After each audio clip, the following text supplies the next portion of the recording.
this week on the BackTable podcast.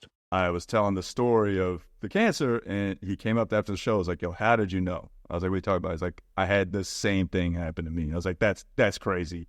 My barber just randomly, like, I told him, oh, I had cancer. I was like, ball cancer. He's like, get out, bro. Like, same. I had this, and like so many people kind of have this same tale or have been inspired to go like make sure that they're taking care of themselves. So it's cool to know that there's dudes out there touching themselves because of me. Thank you. Sorry, guys. But if I saved your life, you're welcome.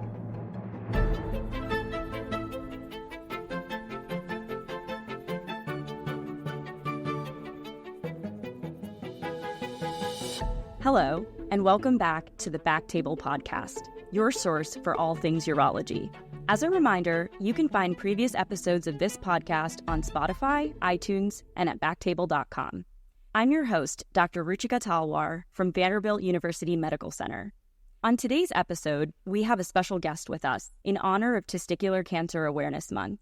I'm very excited to be joined by Nimesh Patel. Nimesh is a comedian and Emmy-nominated writer who has risen in the ranks to some of comedy's biggest stages. He's appeared on The Tonight Show with Jimmy Fallon, Late Night with Seth Meyers, and has written for Saturday Night Live, the Oscars, Awkwafina, Hassan Minhaj, and many more. His 2023 special, Lucky Lefty, centered on his testis cancer diagnosis and treatment journey. I should also add that he is currently on a nationwide tour, so we really appreciate the time he's taken out to chat with us today. Nimesh, thanks so much for being here. My pleasure. Thank you for having me. So let's dive right in. We really appreciate your willingness to share your medical journey around this testis cancer diagnosis. It's something that you've talked about previously, obviously in your special and in other forums as well. So, would you mind sharing with our audience, how did this all start for you? It was probably late January, February 2022. And I was out with my sister and my wife for my birthday. We were drunk. I got in a car, an Uber. It's all in my special, but to shorten it time frame wise, I was in a car and I felt a twinge in my balls. Sorry for the lack of medical terminology, but what struck me was that I was drunk, and normally when you're drunk you don't really feel pain, so this felt like a weird thing to feel pain. And I'd had a hernia like 6 years before that or something, so I knew that maybe it was a hernia, and I'd been working out a lot more, so maybe I'd re-aggravated or something. Yeah. And I was in the middle of a tour like then too, so I was like, well, a hernia I could just put off, and like I don't want to have the surgery to fix it right away, and I know it's not like life-threatening. It didn't feel life-threatening at the time, so I was like, I'll just wait. But I don't know, something about that night, I was just drunk and I was peeing. I was like, this don't feel right. Let me just go to the hospital just in case I had torsion. Maybe it's like the start of torsion or something. Every guy knows what torsion. Yeah, every guy knows what torsion is. Like once you're a teenager and you're jerking off too much, like everyone knows torsion. So I was like, okay, if it's torsion, I gotta go. It wasn't like crippling, debilitating pain, but maybe it's like the start of torsion. So I was like, screw it, I'm awake, let's go to the hospital. The doctors, I don't recall like what the ER was like exactly, but they were like, oh, yeah, if it's torsion, you wouldn't be able to talk. Like you would probably be in a lot more pain than you are now. But here we are at a top medical facility. Let's just run all the tests because you have good insurance. And so they did an ultrasound, and they found like a mass, like an irregular mass or something. I was like, what the hell is that? I thought maybe it would be a benign cyst or something. But then the next morning I called NYU Urology, and they were like, it's going to take 2 months to see a doctor. And I guess that's kind of standard protocol for hospitals or big medical systems. And this is something I learned from my urologist, who said it to me like kind of like just off the cuff, but like he knows I've said a lot about healthcare before, and he knows my angle on healthcare is that a lot of it's too business driven. And he was just like, yeah, they just make you wait probably because there's more money in the chemo than there is in the surgery or whatever. I'm like, that's fucking sinister as hell, but all right. But I was like, I'm not waiting 2 months, because if this is more than just a cyst, then I want to know right away. I called my cousins. Luckily, I have a lot of doctor cousins, and they, through their connections, set me up with a urologist in New York who was able to look at the ultrasound like right away and was like, just get some blood work done just to see if it's anything more than a cyst. If it's not, then you're fine. If it is, then we can get acting on it.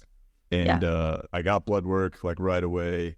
And this is like, again, within like, it was like a Tuesday or Thursday or something. And the next morning I get the blood work ordered. The next day I get the blood work. They expedite the results. Sunday, the doctor calls me like to wake me up. He's like, you have cancer. The blood work came back. Your HCG or whatever was elevated. And I guess in men that's supposed to be 0 because it's the human growth hormone if you have like baby in you. I mean, you're basically a doctor at this point. Yes, no, exactly. And so obviously I go into a little bit of shock, but like immediately, like I don't know if it's men or if it's just me or whatever it is, but I don't think about the problem necessarily, or like I don't absorb the emotion of said problem. I'm just like, all right, what do I got to do to fix it? Yeah. So like, luckily for me, I never really felt a real kind of sense of, oh my God, I have cancer. It was just like, okay, what do I got to do to fix this thing? I did go into a little bit of denial of like, and this is all within, again, time frame of like 72 hours. You know, the doctor's like, you have cancer, you have to have surgery. We'll call you back to schedule something within the next day or so. And so in that time frame, I was like a little bit of denial, like, could this be something else? And so I texted my cousins, one of them, you know, and she might have texted you about it. And so you all were like, yeah, no, it's cancer. But I was like, okay, what's the back of the envelope test? I went to the bodega. I got a pregnancy test. I took the pregnancy test. Sure enough, I'm having a baby, you know. And then like I Googled a little more. I was like, what could be a false positive thing? And there's some like the discredited information out there that says like if you smoke a lot of weed, then maybe this HCG could get elevated or something. And like it was my birthday weekend, so I was out and I was celebrating. I was getting high as fuck. I'd smoked like the night before the blood work, like to my face. You know, I just had a cyst on my balls. I'm like, I'm gonna go get. And it's benign probably, let me just get fucked up. So is that it? You know, and my mom was like, well, you know, you got to make sure that before you have this surgery that it is what they say it is. Yeah. And then all my doctors were like, including my cousins and the urologist, like, no, that's all nonsense. Pregnancy test plus the blood work plus the mass indicates you probably have cancer. You have to get it removed. I was like, all right. And that was really it. And then, you know, a day later, the day in between was annoying because I had to spend like all this time at the hospital to make sure paperwork is in order and get all the COVID tests and all this kind of nonsense. And then they tell you like the next day at the hospital, oh, you could have just done this from, you know, your apartment or like from a clinic nearby. You didn't have to come all the way an hour and a half outside of your apartment to do all this stuff. But regardless, like, you know, the next day surgery, it's like, I think the surgery might have been like 30 minutes or something. It was so fast. And that was it. Like I was walking and eating and all that stuff. Like a day later, they had to, I don't know what the local anesthetic is, Zoprodol. I don't know what it's called, but it's like in the fat and it like dissolves over 5 days.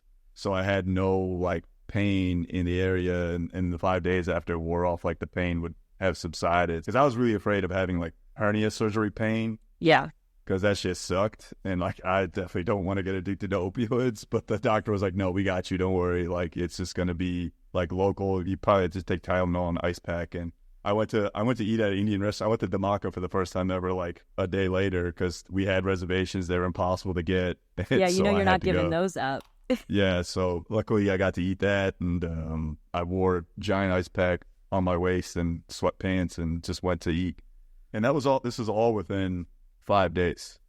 Yeah, 6 days. I mean, that's the major theme I'm hearing. You're on tour, you're super busy, you find this mass, and it's such a fast time period from diagnosis to surgery. And, you know, as you mentioned, even the surgery, you're like in and out. It's a lot to process. You know, how did you navigate the fact that this was all happening so quickly?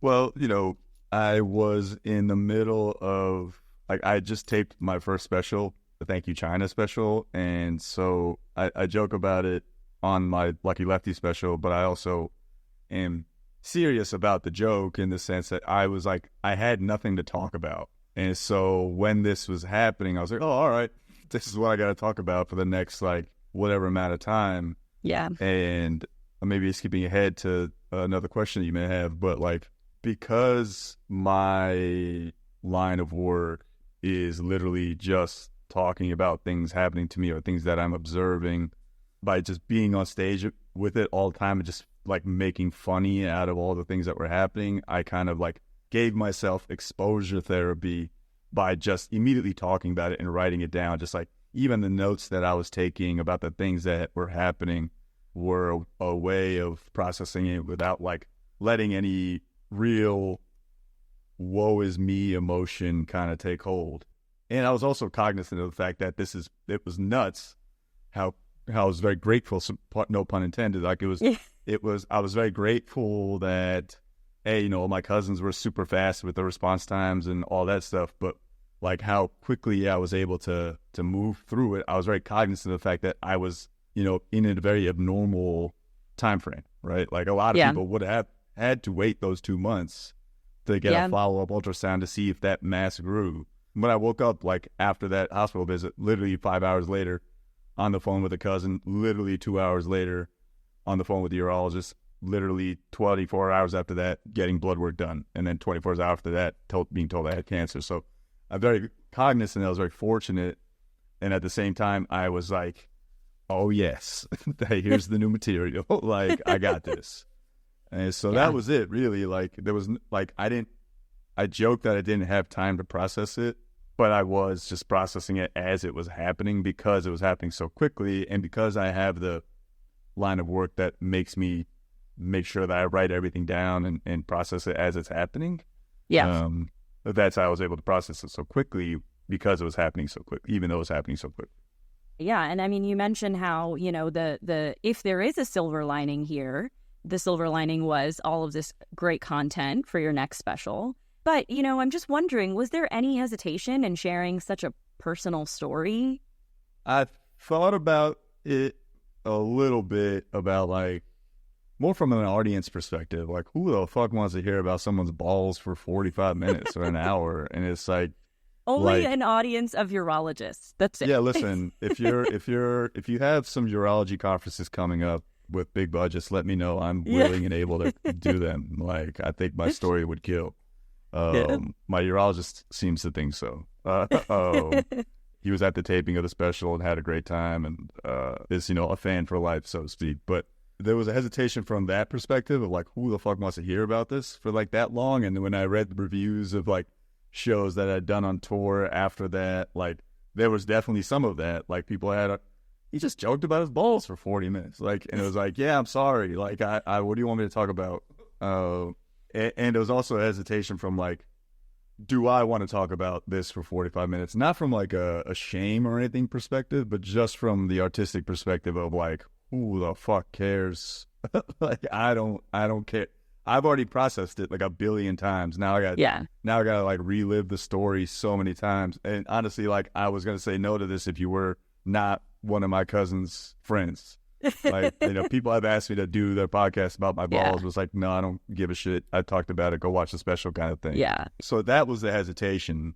And there's also like maybe a little hesitation from perspective of anytime you share a story like this, part of me is like, I'm being perceived as a victim, and that's not what I want to be at all. I don't feel a victim by any of this. I am very, whatever the opposite of victim is in this sense, because like, look how quickly everything happened to me. And this is the luck of the draw sometimes that you get ball cancer. But if anything, this is like proof that I'm the opposite of victim and how quickly this all kind of transpired and went away from me and what it turned into, you know? And so that was a little hesitation, maybe subconsciously, but I knew I had to talk about it because A, I had nothing else to talk about. B, like, if there was any hesitation, it was just from artistic perspective of once I talk about it, I'm done talking about it, you know? Yeah. Like, I don't care anymore about it.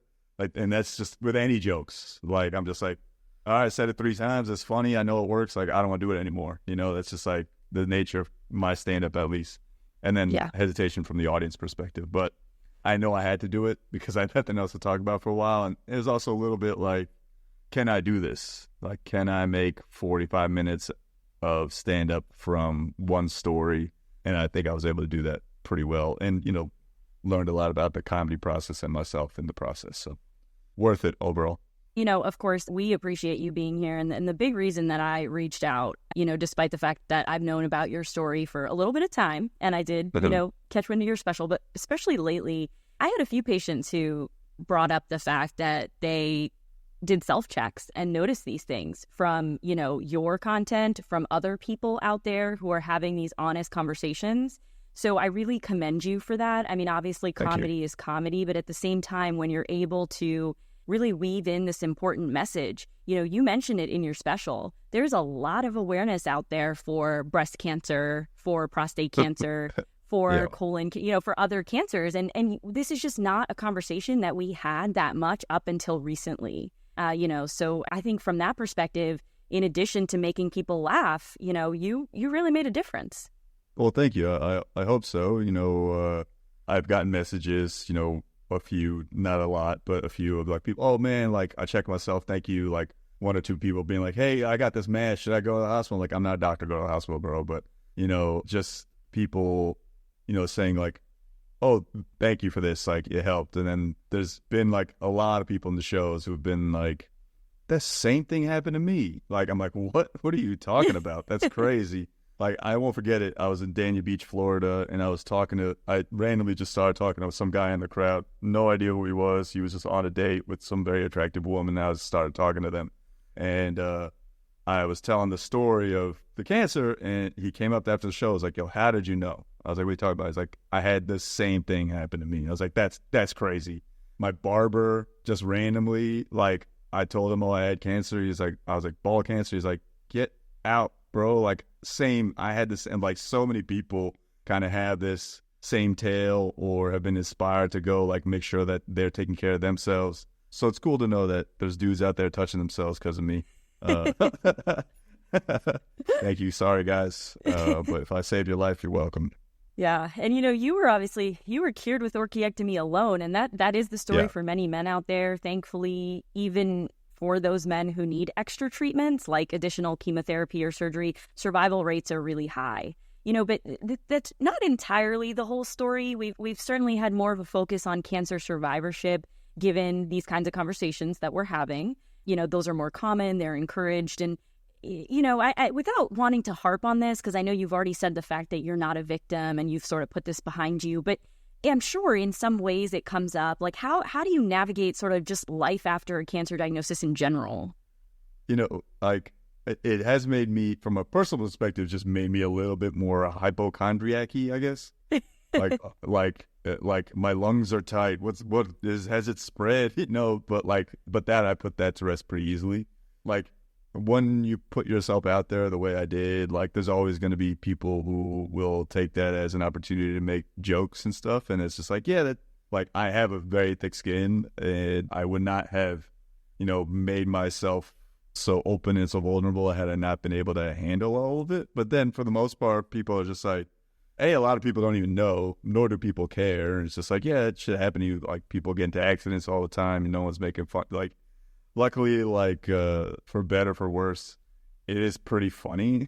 Like, I don't like, maybe it's just funny because like so many dudes, like, usually funny or comedy is a defense mechanism for something that people find like a weak point about themselves and will be self-deprecating about it, so that it makes it hurt less when other people are that way. So I think in general, men find balls stuff funny because they themselves see that as a vulnerability. And so luckily, like, it's just generally accepted as funny. And it's just like if you can own it, that's the best you can do. Like, that's all that I've taken it as. No one's like a real asshole. And even if they are, it's like, all right, I don't really care. There's something worse going on in their life, probably, maybe, or they're just an asshole for whatever reason. But like, post-diagnosis, it's just like, yeah, it is what it is. Like, I am fortunate that, I was treated quickly. I didn't have to go through, I'm sure a lot of people have it a lot worse than I do, in the sense of like follow-up treatments and all that kind of stuff. However taxing those are physically and mentally, like, I'm fortunate that I haven't had to feel those effects, but I kind of sympathize with those people that have to do a lot more. But yeah, navigating it post-diagnosis has just been putting myself out there. I kind of like 8 Mile to myself in the Eminem scene. Like, I just put everything out there. Yeah. Like, before anyone could do anything, it's like, all right, what are you going to say now kind of thing. And so that was that. It hasn't been tough for me. luckily. I'm sure it's tough for some people, but I think from a mental perspective, it's just been like, yeah, this is something that happened to me. I moved on from it. I'm good. Like, I'm just grateful for the way things are now, you know? In this podcast, we tend to focus a lot on urological care from the physician perspective, because this is really, BackTable really is a series for practicing urologists. But it's super important that we consider the patient experience, especially given the fact that this is like young men, young people who don't necessarily have experience with the healthcare system before this. And again, as we've referenced, it's a sensitive topic. It's a sensitive area. So what advice do you have for us as physicians and clinicians as we care for testis cancer patients? I think what my urologist, if he's listening, shout out Dr. Larsh, what he did exceptionally well was make it seem kind of normal that anyone that's coming to him has had this problem or a similar problem or sometimes an even worse problem. And I think that was one thing he did exceptionally well, where it's just like, yeah, this is par for the course for a lot of people. I think a lot of it is just like shame a little bit. And that might just be also from like the physical sense, like, oh, I got to show another grown person that is not in my love life, my dick and balls. And it's just like, but once you get over that, like from a physician's perspective, I think like just without being patronizing, you know, like that's also, as a guy, I might be an exception, but I think like most guys are like, they become defensive in a scenario where their masculinity is under threat. So I just knew what it was. I was like, yeah, okay, I just have to accept this. This is what it's going to be. But I think as long as you can not patronize, you'll be fine. And also, there was also like other steps in the process. I talked about it in the special, but you know, like when they prep you for surgery, like they shave you, but it's not supposed to happen when you're awake. It happened to me when I was awake, and I was just like, what the fuck is going on? It just don't seem right at all. So I think like probably just a slight miscommunication there. So I think it's just like clearly delineating the steps. And that wasn't on him. That wasn't on my urologist. That was on the hospital staff, I think, the non-MD people that were involved in the other steps of it all. And I think they just miscommunicated when something was supposed to happen, because I think there's a nursing shortage, and the cath lab nurse had come to shave me and they thought they do it when you're awake, because in the cath lab the patients are awake. So yeah. But beyond that, I think just like the maintaining like the almost normalcy of it all was key for me. Like the energy that the physician puts out is the same energy that the patient might have, and like definitely like the people surrounding the patient. Luckily, like he was bedside manner 10 on 10, and that just meant like making it seem like this is all kind of standard. I was in good hands, like just making sure that I didn't let the anxiety of what could happen take over, you know, like has it spread? Like none of that was in my thought process, because the doctor was so calm and composed about it all. Yeah. And I think you bring up a couple important points though. Like there's a lot of moving parts when it comes to getting in an office, seeing somebody, getting an ultrasound, getting blood work, you not knowing, for example, that you could have had your preoperative stuff done way closer to home.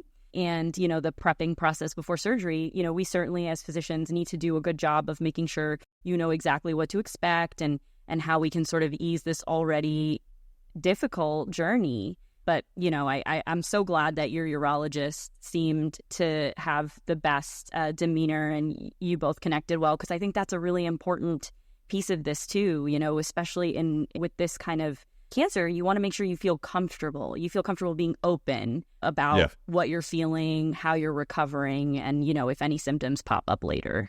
Yeah, I think that was the most kind of important thing, like making sure I could be like, hey, even after surgery, like, hey, like this still hurts, or this doesn't work, or I don't know what this is.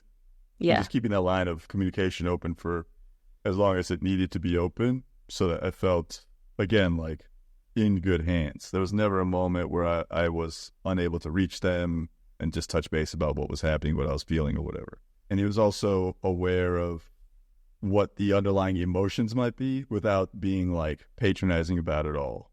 Just be like, hey, you might feel this way about yourself afterwards, or some patients feel this way or that way, like scientifically, right? Yeah. Like patients become depressed. Some patients undergo like bouts of like self-doubt and all that kind of stuff. And he's just like kind of made that stuff clear, which helped mitigate, again, like kind of normalize that these are things that everyone experiences. So don't feel bad that you feel this way. Like it's normal to feel this way. Here's what you do to kind of not put a stop to it, but understand that for yourself. Yeah, super important. And not be alarmed by it. Again, get rid of the shame if those feelings come up. So I think that's a great point. You know, as we sort of wrap up here, I wanted to just ask, what advice do you have for men out there who might be, you know, facing a diagnosis of testis cancer or even facing that twinge down there that you experienced? Look, there's no shame in getting help. You know, my cousin texted me, one of my cousins that I texted about the cancer in the first place, just me like, a healthy man worries about a million things. You know, a sick man worries about one. It's like their health, right? It's like, if you can focus on that, like if you feel something in your body is wrong, like go get checked out. It's easy to say. I had very good insurance and cousins and all that kind of shit, but like at the end of the day, like it's important to take care of yourself. And I think a lot of masculinity and manhood is just tied to like taking care of yourself and like, I don't need anybody to fix me kind of thing. And it's like, that's kind of, and all things are fine. Other things are more important. Like I got work and this and that. And I'm, again, saying this from hindsight, and because I definitely, like I said at the beginning of the podcast, like I thought it was a hernia, I was just going to put it off. And so I definitely was in that, you know, mindset myself. But at some point I was like, no, this could be a problem. Let me go get it fixed. There's no shame in kind of seeking help. And, you know, if you've already gone through the process, like I can't be prescriptive from an emotional perspective, but I can tell you that writing about it helps a lot.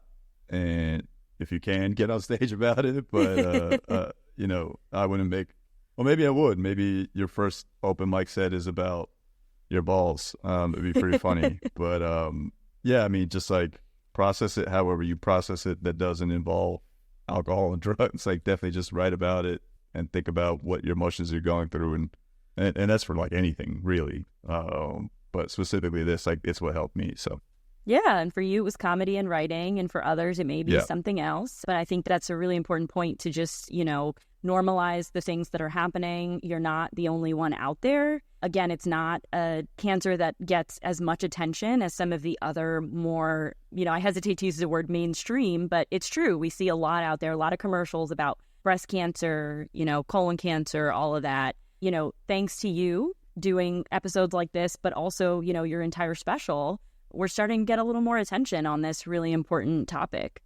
The last thing I'll say is, and this might be a bit of caveat, but I was really hesitant to talk about it with my friends, because I was talking about it on stage, but it can be a real bummer at the bar. I would say don't make it your personality for sure. I think there's some people that can do that, and no one wants to hang out with that person. That's why I think it's important to find almost an outlet, whether it be a support group or some shit like that, you can kind of bracket it for yourself. Yeah. Because I was conscious of not making it the only thing I talked about for a while. It is like a very quote unquote interesting thing that have happened to you, because it's like it's so many people can relate to having a health scare. And so I was always just like, let me just talk about it on stage for a while and then talk about it to my journal and what have you. And that's why I think like it's so important to have like an outlet that isn't kind of like trauma dumping on your friends, but rather just like processing it on your own before you either bring it to the world or whatever it is. Yeah. Well, thank you so much, Nimesh. We really appreciate your time and you sharing your story. For anyone who's interested in watching Nimesh's special, it was from 2023, Lucky Lefty, and we'll be sure to link it in the show notes. Please. Thank you very much, guys. Thanks to our audience for listening, and we'll see you next time.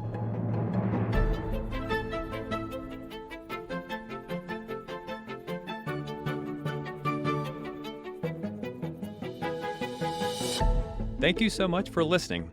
If you haven't already, make sure to subscribe, rate the podcast 5 stars, and share with a friend. If you have any questions or comments, DM us at _BackTable on Instagram, LinkedIn, or Twitter. BackTable is hosted by Aditya Bagrodia And Jose Silva. Our audio team is led by Kieran Gannon, with support from Josh McWhirter, Aaron Bowles, Nick Shellcross, Josh Spencer. Design and digital marketing led by Brian Schmitz. Social media and PR by Chi Ding. Administrative support provided by Jamila Kennebrew. Thanks again for listening, and see you next week.